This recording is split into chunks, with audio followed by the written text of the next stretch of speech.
Terry and I would like to welcome you all to the 2021 online training meeting. This, of course, is the second one we've done. The first one, we did last week. And we just want to remind everybody that, this year OHSAA added the term education credit. And, all of us need 4 education credits along with, of course, the state rules interpretation meeting. And so this online meeting will serve as, for one of those 4 credits that you need. So best of luck during the season, and be sure and continue to apply your rules study, both from the rules book, case book. We've had some instances where we could have done a much better job with the interpretation of our rules. So please, again, keep application with both the rules book and the case book. And just a reminder, because we've had this happen a couple times in the last few weeks, remember one of the reasons why we ask you to keep the goal book with the crew on the field is the rules index. We had a couple situations where if the crew had simply gone to the goal book, looked in the rules index, they could have found the appropriate rule and then came up with the appropriate interpretation for the head coach. So without further ado, we'll go ahead and start the video presentation. One of the issues we've had during the first 5 weeks of the regular season is disqualification of players for personal fouls. And Bo asked me to reiterate once again that in order to disqualify a player for a personal foul, it's got to be of a flagrant nature. In other words, it's not a football related play. The offended player is doing something for an injurious type of nature. And so we ask the crews, before you decide to disqualify a player, one, get together, talk about it, make sure it's unanimous on the crew that we should disqualify the player, and most importantly, that you have specific rationale for the disqualification. It has to be more than it was a hard hit. It has to be more than it was a hard blindside block or a targeting foul. So let's go ahead and take a look at this play here. This is a kickoff from a few years ago during the state playoffs. And we have a kickoff. One thing I want to point out is a good job by the referee to move back along the goal line away from the catch. Well done. Now we've got the return and we see this bang right there, blindside block at the hash mark. The wing official does a really good job of picking up this blindside block. Obviously on this play, referee would probably have a flag down as well. Now, take a look again. Here comes the blindside block right there. Obviously a hard hit, obviously an illegal personal foul. However, unfortunately, this crew got together and disqualified this player. Bo and I feel very strongly that, yes, it's a hard hit. Yes, it's a blindside block. But again, it's a football-related play.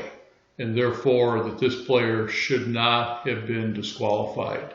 Terry, do you want to add anything to this one? Well, I think you made a very important comment, the injurious act. In other words, is it an intent to injure? Right. It's going to be, there are violent acts that happen throughout a football game, but the majority of them, hopefully all of them, are legal. When we get a foul that then involves one of these very likely to injure hits, that's when we need to start talking to our crewmates and saying, do you think this is worthy of a DQ, an ejection? Now let's take a look at this play that happened this past weekend, which doesn't happen very often, and as a result can kind of catch the crew here.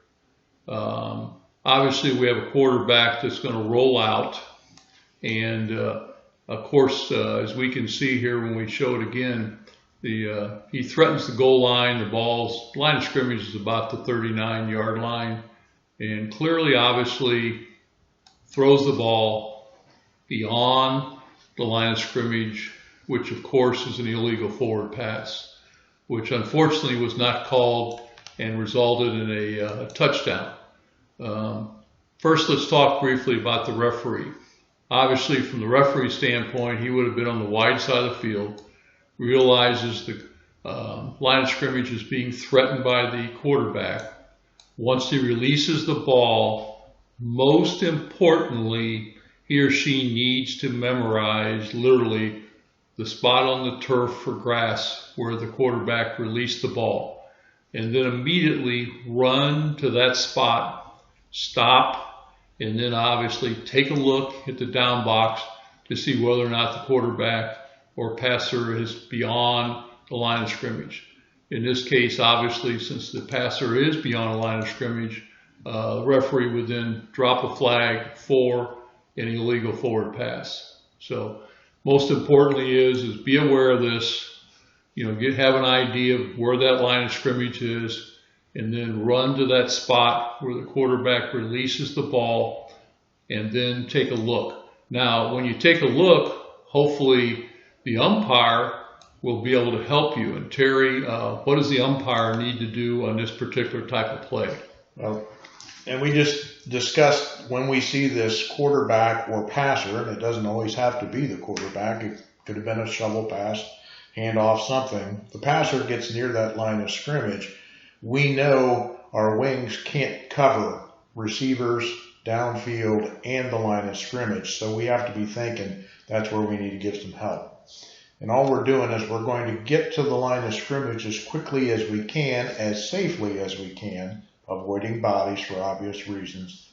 And then we're going to move our way towards this bottom of the screen where the spot of the throw is. And we'll just stand there. We have a spot where the ball got released. We can also flip around if it's behind us, check the down box. If we know the pass was thrown beyond the line of scrimmage, throw the flag. Right. Most importantly here too is that the ones I've been involved in over the years, which are rare because this play, doesn't happen that often, is that as the referee, what I will do is after I've reached this spot where the quarterback released the ball, I'm going to turn to look at the umpire. And in some of these cases we simply nod or thumbs up, something saying, hey, we both agree that the quarterback was beyond the line of scrimmage, therefore it is an illegal forward pass. And then most importantly is drop the flag, because we need to drop that flag at the spot, where this illegal forward pass occurred. Don't throw the flag up in the air. You never know what might happen in terms of hitting a player, going in the wind, et cetera, et cetera. And one last thing regarding this play, we want to make sure that this quarterback passer is clearly, obviously beyond the line of scrimmage before we throw it. Now, are we saying don't throw it? Of course not. We're just saying is that, we want to make sure that quarterback is clearly beyond the line of scrimmage. And then in that case, umpire, referee, go ahead and drop your flags to indicate we're going to enforce an illegal forward pass. Right. Just a little follow-up on the technique for the umpire. Occasionally, because everybody is rolling one way or the other, we have a tendency to try and chase the quarterback. Remember, our spot of importance is the line of scrimmage. So again, try to make as direct a line as you can up to the line of scrimmage, and then come down the line of scrimmage towards the quarterback. Don't try to chase this quarterback out here and try to get a 45-degree angle on his spot. Get to the line of scrimmage and then come towards the spot that he throws the ball. Approximately 3 to 4 years ago, because of this type of play, we put in a specific distance for the wings on a field goal attempt, and that is approximately 15 yards away from the widest field goal kicking player as such. And why do we do this? Because we had too many situations of officials getting themselves in harm's way. So let's take a look at this play right here. And this is obviously a field goal attempt. Blocked. Whoops. This line judge has put himself in harm's way. Fortunately, he was able to move away from the play and not become injured. So let's stand back and take a look again here before this starts. The other thing is, too, is we don't want to anticipate this ball being kicked and probably becoming, a successful field goal. But let's watch the initial footwork of the line judge at the bottom of the screen. Stop there. He obviously is anticipating that the kick will, go, will not be blocked, etc. There's no reason on these types of plays to get in there in a hurry. So we want to do checklist-wise. Checklist number 1. Am I clearly 15 yards outside of the widest kicking team player here? Secondly, once this ball is snapped, obviously I'm watching the blocking, but I'm standing still. If anything, possibly take a step back, but please don't take any steps in toward the players, because as a result of this particular play, as we run it here, we can see what happens. Again, this official was very fortunate that nothing happened to him as such. But again, be patient. And again, I think we've said this 3 or 4 times during this presentation. Slow down, relax, and let this play develop. Okay, let's take a look at this video. What we're looking for is a potential illegal block, and it'll happen about the hash right here at the -45, right there. So what we have to contemplate as we see this play is, do we have a foul? Is that an illegal block? And of course, the rule that would most likely apply is blindside block. We have forceful contact to a player who does not see it coming. It's not the ball carrier, the runner. And it's outside the free blocking zone. So the question is this an illegal block? What we've discovered is that there is an exception to that rule, and that is with the hands. So if we have a block where we have contact with the hands, that is an exception to our blindside block rule, at which point this block becomes legal. Now, it is definitely all of the things we talked about before, including noticeable force. But because the blocker has his hands involved in that block, it is not a foul. Correct. And, this could very easily be called a blindside block by, let's say, for example, maybe the referee or umpire or back judge. And hopefully, if that were to occur, obviously the wing at the bottom of the screen here, in this case the H, could come up and indicate, hey, when this block occurred with the blockers having his hands when the contact occurred, therefore the block is okay, and therefore pick up and wave off the flag as needed. Again, could be an example of really good crew communication in order to be able to get this play called correctly. Absolutely, and these can be tough. At full speed, depending on the angle you have and so forth, those can be tough to see. Wing officials got to pick it up. Now the question we have is our mechanic as well. Open the door, go downfield. We get this quarterback running here. At this point, that wing has to make a decision. And in this case, safety-wise, we better open our door.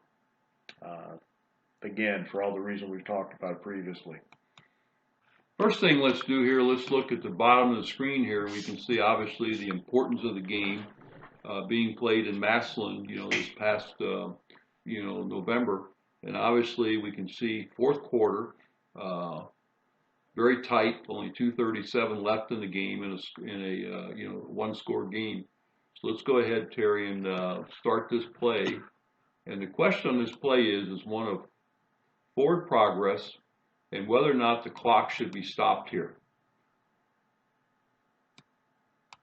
Let's run it again so everybody's got a chance to take a good look at this one. And obviously, approximately right here, the forward progress has been stopped and the runner is being pulled out of bounds. We believe, obviously here, that the clock should be wound since the forward progress was stopped in bounds and then he was pulled backwards and out of bounds. So what we would like to see here, obviously, we're not in third and fourth down mechanics here. First thing we want to do here, let's run it back again, Terry, is on this particular play here, again, we've got horizontal movement, stop there. We would want the wing official to take a couple steps backward, where Terry is showing the cursor again for our own personal safety. By doing that, I think you probably get a little better look at this, but this is obviously a wind the clock.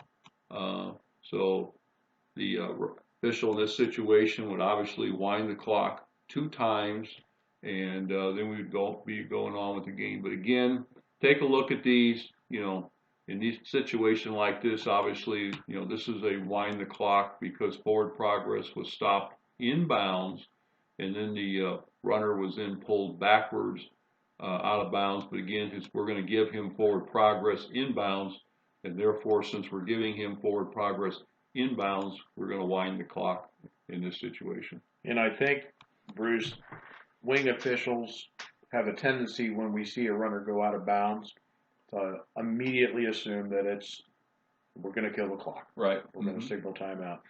I also can't help but think this official is thinking this is a tight ball game in the state championship. I want to give the benefit of the doubt to the runner. But as you pointed out, this one clearly is the progress was stopped and he was pulled backwards and was forced out of bounds by the defense. Yes. If we look in the goal book, the referee's initial position when the punter is outside the goal line, in the field of play, is on the goal line, 10 yards wide. So we have a nice wide view and have some cushion to react to the ball if it's snapped over the head or the punter moves your way. In this case, we have a line of scrimmage that's at the 16, a referee that is on the end line, and a punter that's standing at the 3. Realistically, we can't expect a wing official. In a punt situation, we know the line judge has to remain at the line of scrimmage, so it's the head linesman at the top of the screen would have to hustle back and try to get the goal line. So we can't realistically expect that wing official to get back there if something is occurring at the goal line. That's another reason why we want that referee on the goal line when this snap occurs. If the snap should go over the punter's head, the referee obviously has the inline coverage as well, but there's some time to react there. Probably with very little pressure on the punter because the ball's been snapped, 14 yards, 13 yards back.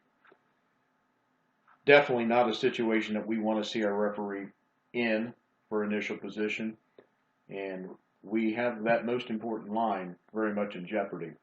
Yeah, at times, from all the games, I'll be a white hat for probably close to 50 games this year. It's a little frustrating when, let's say, that punter is on or very near the goal line, and you're trying to decide, is he going to step back into the end zone, or is he going to be on the goal line, or is he going to take a step onto the field of play? And so, unfortunately, sometimes, we have to make those last-second adjustments depending on where that punter ends up standing, in order to be able to receive the snap. But we just have to adjust accordingly.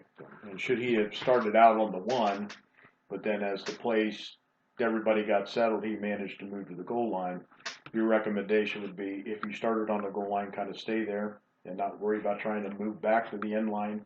It again depends on timing. If the snap is imminent, obviously stay. If they're still trying to call signals, possibly get the correct number of players on the field, at that point in time you might have time to get back to the end line. Gotcha. I do also want to say this, and this is something that I've mentioned several times to referees. Your initial position is never in the end zone. You're either on the goal line or you're on the end line. You do not stop midway back in the end zone in any situation, according to our goal book mechanics. Okay, kind of a follow-up to the previous one. Now we have a punter in the end zone, and we have a referee standing on or near the goal line. Again, we never stand in the end zone. Wings can get to the goal line here, or in this case, the head linesman has an opportunity to get to the goal line should we have something important happening there. But we have no coverage on the end line. Referee has to move back there, has to have his initial position on the end line, be prepared, stay there until the punt clearly crosses the line of scrimmage. We have both important lines covered at that point. Yeah, one thing just to point out, if, for example, we have the referee where he needs to be here on the inline, and let's say then this punt is blocked by the receiving team, and let's say it's bouncing around on the 3 or 4 yard line here, let's say then the punter or another member of the punting team picks this ball up, the importance of the line judge having to stay on the line of scrimmage. Because we know by rule, when this ball is possessed by the punting team behind the line of scrimmage, there's 3 things they can do. They can punt, pass, or run in order to advance the football. And obviously, we've seen it many a time where, the punt is blocked. Punter unfortunately picks the ball up and then punts it a second time. So therefore, remember, line judge, you have to stay on the line of scrimmage until this punt clearly passes and goes beyond the line of scrimmage in order to be able to apply the appropriate punting rules as needed. Okay, let's take a look at this play right here. We have a standard punt. Stop there. And this ball is going to be caught, obviously, by the return team, the receiving team. The point we're trying to make here is back judges. I think what you need to ask yourself on every punt, almost in every case, back judges do a great job of their initial IP on a punt play, which we know is 8 yards deep and 8 yards wide. Why? To give us that cushion, to give us a wide perspective from a peripheral vision standpoint to see this action. Many of us believe that the most challenging play to officiate of the 11 different types of plays we've identified is the punt play. And why?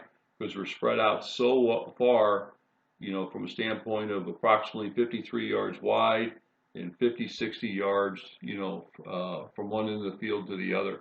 Now, this back judge here does an excellent job initially of being, deep enough. But then what happens is, and this is what we see far too often with back judges, is they want to get involved in the play. And too often we see it where they want to move toward the play. Unfortunately, as we know, when that back judge moves toward the play, what happens to their field of vision, specifically their peripheral field of vision? And that is actually that this is actually narrowed. They have a less of a focus on what is a wide open play, as we can see here. Secondly, we want to talk about is the back judge and the throwing of the beanbag for PSK, or post-scrimmage kick enforcement spot.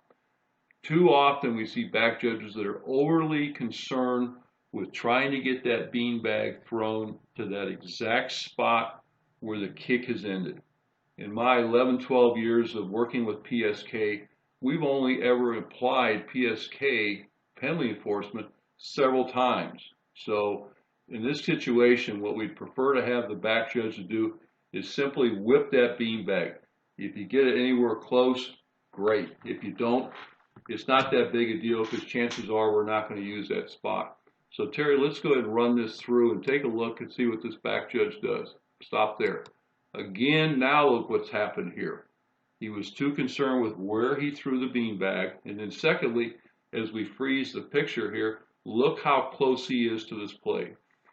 Far, far too close. Again, 8 and 8. So just like a free safety in football, on the football field, as the runner adjusts and starts to run, we need to adjust as well. And in most cases, that I've seen over the years with watching back judges on punts, we need to be deeper. Deeper gives us what? It gives us the ability to see a wider peripheral field of vision. So let's run this play to its conclusion here. He does a good job of picking up the foul, but again, we talked about being in harm's way. If this runner were to go ahead and reverse this play, we can see what happens. So again, 1, start 8 and 8. 2, stop it there. Throw the beanbag. If you get it close, great. 3, try to maintain your 8 and 8 along that line. So in this situation right here, what do you think, Terry? He's approximately 8 or 9 yards. Yeah, he's in an excellent position here. There's no reason at all to come forward here. So just stay home and watch the play. And if we watch, if he stays here, which is where he was when the runner started to turn, I mean, he opens his field of vision incredibly wide. Right.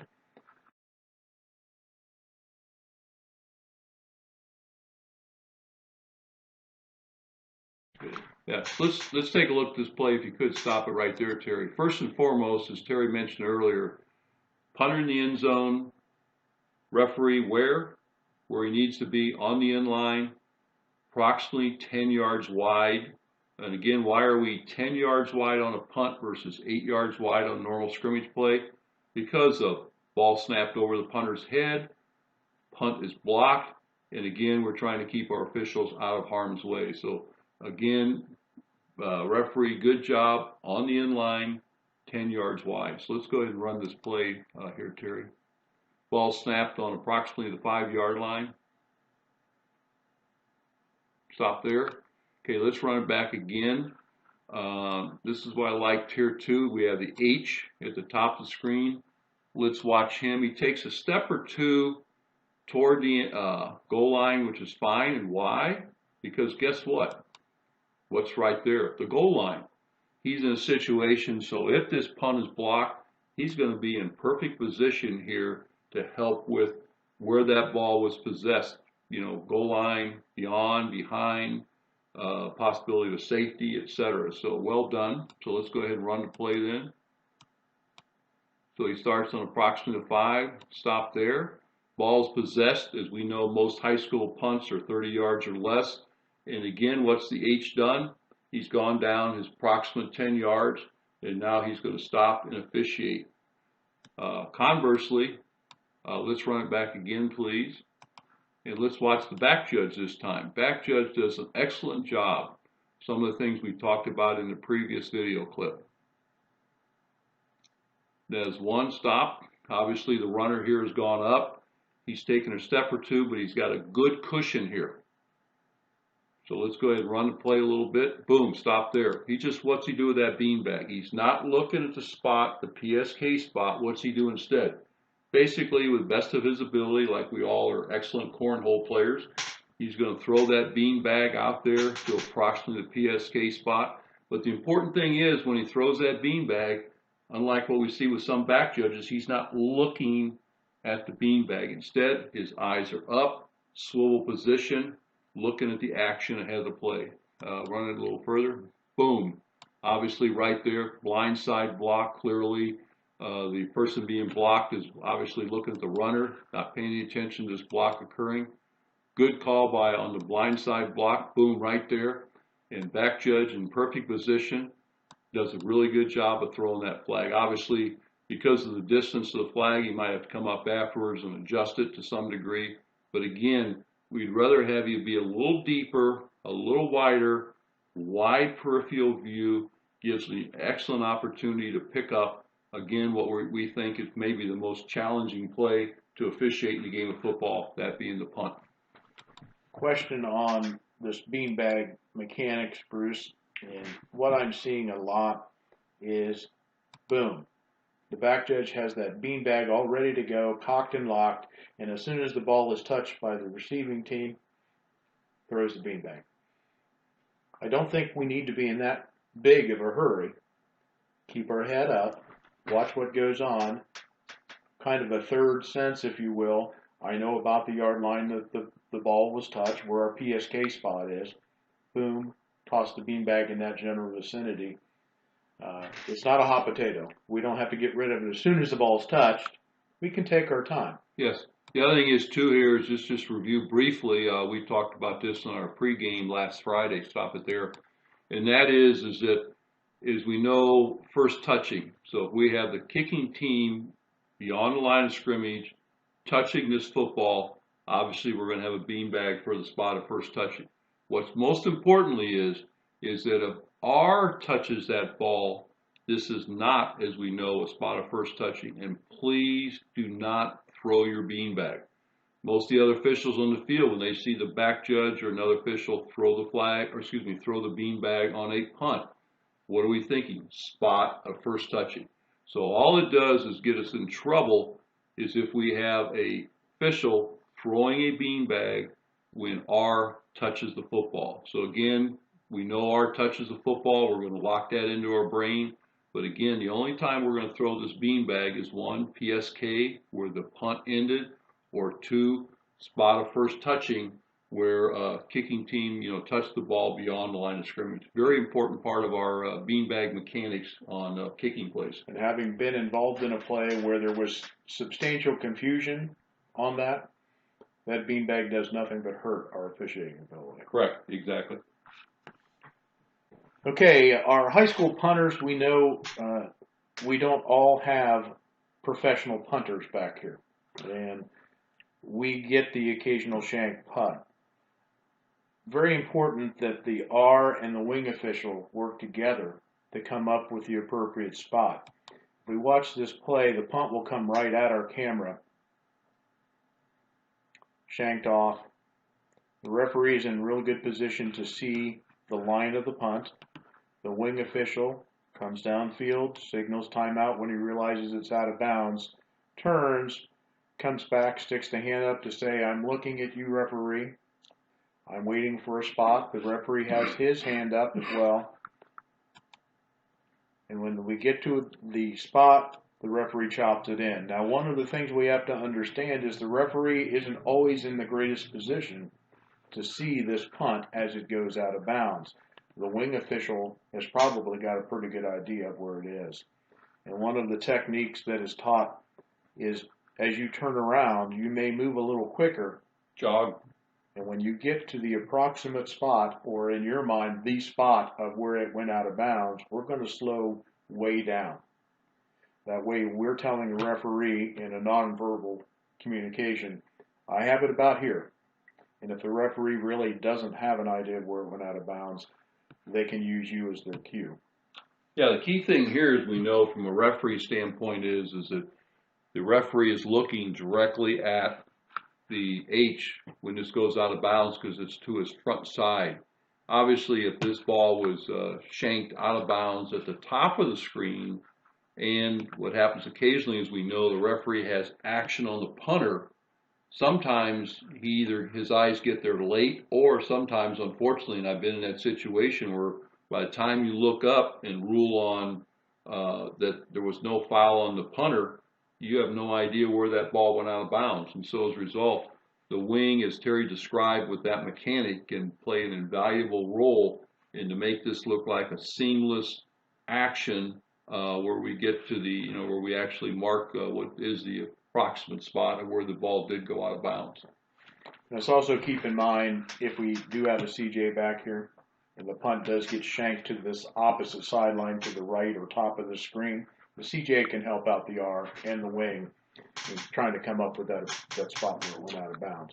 Yes, in our CJ mechanics last year, we added that to our CJ mechanics. So obviously in this situation, let's say we do have 6 officials on this game.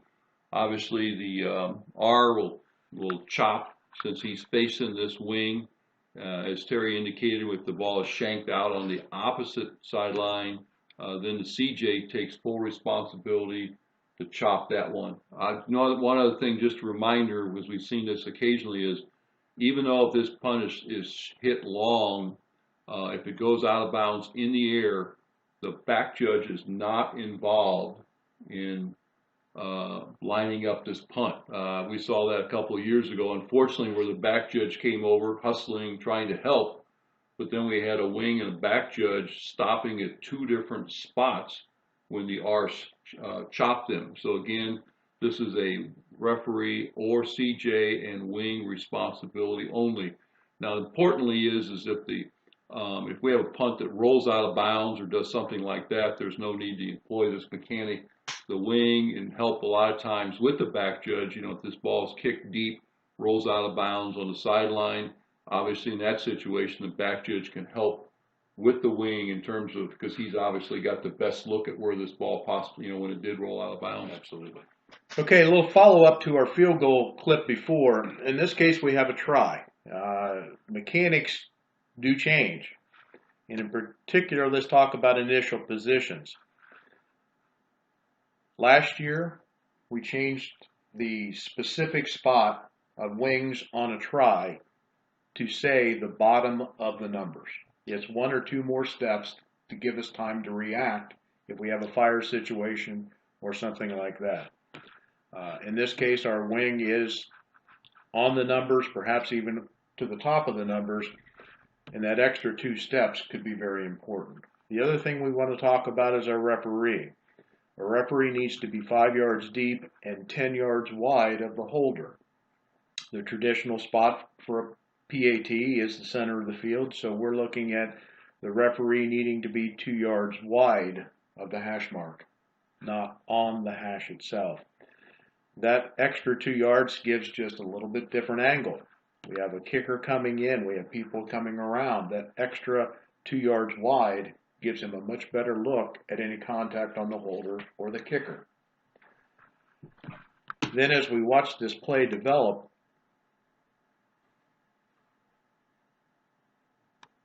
fire situation. Now the wings do a pretty good job of not getting in a hurry to move forward, but as we see the fire situation, our line judge at the bottom of the screen starts to move into the field of play. That's the exact opposite direction we want him to go. He needs to start backing out. We don't want to get in a situation where this ball gets picked up by the kicking team and runs to this pylon, and now we have to turn our shoulders to run for our lives and hope we get to the goal line and stopped and turned around before the runner gets there. We want to take advantage of this. And here he comes. The question now is, did he get across the goal line or didn't he? And I guess the more appropriate question is, who knows? In this case, they rule that he did. And I can tell you this, the defensive coach is going to immediately say, how in the world do you know? We don't. We were guessing. And we should not be guessing. So again, let's go back to fire. Our line judge moves in instead of moving back. If he moves back, moves out to the sideline towards the goal, he's in perfect position. Instead, he gets hung up, he's in the way, has nowhere to go. Yeah, I've shown this to 3 or 4 people, and we all believe that this runner was short of the pylon, and unfortunately, this was a very important play in a very close game. So, as Terry's indicated, mechanically speaking, we need to be 1, bottom of the numbers. 2, don't take any steps in until we're sure of what. Ball's kicked. Obviously kicked. And in this situation, fire, we know, the wings know immediately where they have to get as soon as they can. Yeah. Let's go ahead and take a look at this play. Obviously, we all talk about we want to be great dead ball officials. When I was in the NFL, one of our 10 fundamentals was be a great dead ball official. Let's take a look at the end of this play right here. Obviously, the runner has gone out of bounds and run it back just a little bit, Terry. And we'll see if you could stop it just after the player runs out of bounds. Obviously, the returner goes out of bounds right about there. Boom. Okay, now let's take a look at this block right here at the 40-yard line. Boom. Obviously, dead ball foul. Who can see? Terry, in your thoughts, who do you think could see on this particular play, knowing that the line judge is here at the bottom of the screen? I can't help but think the line judge may have a chance. Sure. But he's worried about players out of bounds, sideline. Back judge has got a pretty good view. Umpire has got an excellent view.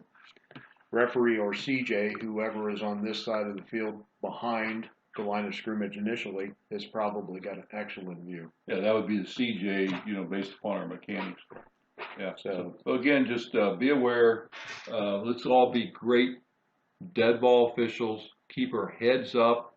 Obviously, the out of bounds spot means very little here because we're when we set the ball. So let's keep our heads up. Let's swivel, and as a crew, 1, 2, 3, possibly 4 officials. Who can make this crew save on this obvious dead ball late hit? Right.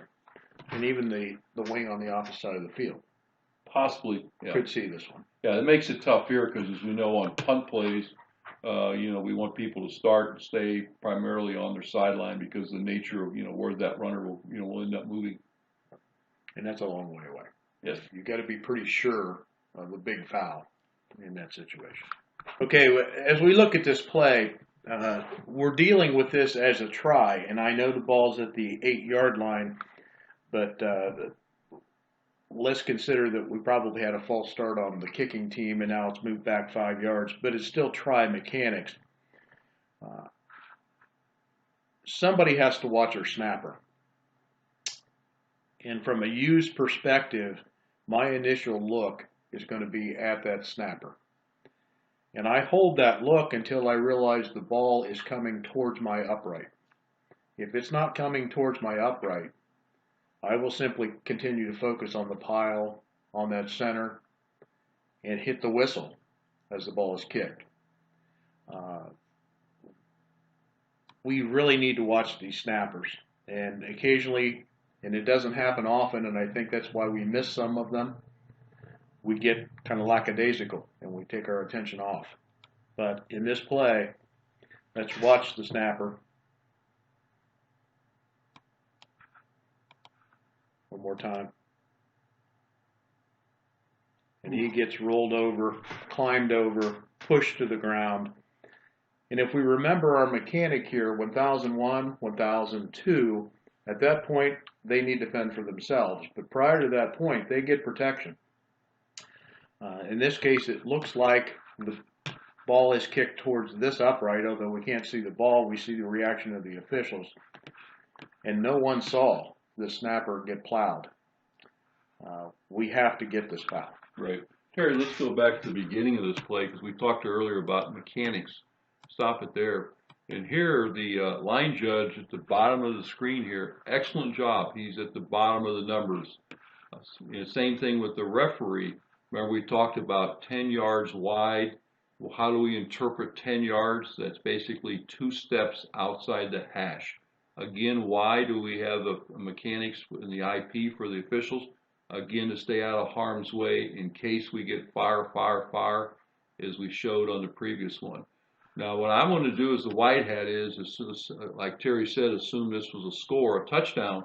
The first thing I'm going to do when there's no threat of a dead ball foul, obviously I'm looking to the scoring team's bench, obviously looking for a T. As soon as I see a T, I'm going to put my hands up in the form of a T. At the same time, moving to my IP, which is at the 20-yard line in this case because the 5-yard penalty and 2 yards outside the hash. I'm going to get eye contact with my crewmates so they all understand that this is, in fact, a try kick. Obviously, in sub-varsity, this can be even more important since we're with 4 officials, and obviously, one of those 2 officials on the wing has to move underneath the post. Now, I'm also indicating to the team, the kicking team, stay off the center, holder, kicker. I try to say that every time before every kick. Obviously, then mark the ball ready for play, and then at that point, my primary emphasis, Terry, like you as the umpire, is on the center because he's in harm's way. Occasionally, with a linebacker, it could be difficult for the umpire to possibly see whether there's contact or not with this center. So what I'm going to do out of my vision, it's kind of split. In my right eye, so to speak, I'm making sure there's a catch by the holder. And then my concentration then goes to the center. And as Terry indicated, just like basketball or lacrosse, I'm literally going 1001, 1002. And therefore, obviously, as Terry mentioned, if we have a foul within those 2 seconds, obviously we've got a flag. This flag also what carries with it a automatic first down is if we're in a situation, let's say, with a field goal. But again, now obviously once this ball is kicked, at that point, and we know it's kicked, obviously both wings then jog in. Why? Preventive officiating. The referee also kind of walks in, but again, we've got 3 people here that are watching these 22 players trying to prevent any action after this play is over. One sidebar here, let's take for example that this is a field goal rather than a try. So therefore, just remember mechanics from a standpoint of the officials underneath the post, the back judge and the umpire. Obviously, if the kick goes wide, we're first communicating to everybody in the stadium that it's a no score. We're going to repeat that signal twice. But then, just a reminder, what is the result of the play? And the result of the play on a missed field goal that crosses the goal line, of course, is a touchback. So again, no score, repeat that signal twice, both officials under the post. And then secondly, after you give the no score signal twice, then move out and indicate again by signaling twice that it is in fact a touchback. One last thing, another dead ball officiating idea or technique here. Once we have the ball going through the uprights or past the uprights and we begin our signals as the U and the back judge, we need to focus our attention on that big pile. Good. I see a lot of officials, and I think this comes from college or NFL, that will turn to the press box, signal good or no good. That's incorrect mechanic. Also, I've seen back judges get in a huge hurry to get that football from the boy or girl standing behind the goalpost so they can hustle up the sideline to get ready for the kickoff. No, let's dead ball officiate, then worry about our football. Let's get this team separated so we don't have any cheap shots or anything going on in that big pile. Good. Again, as we mentioned earlier, this sport by its nature employs us to be great dead ball officials. Absolutely. Bo, Terry and I would like to wish you all the luck in the world and for the last 5 games of the regular season. Hope you all have great calls and hope we have good weather. Just a reminder that this is the second and last virtual meeting we will have. And if you could, please be patient with OHSAA in terms of when they having the opportunity to post these, to your My OHSAA account. Good luck and hope all your dreams come true. Have a great season, everyone.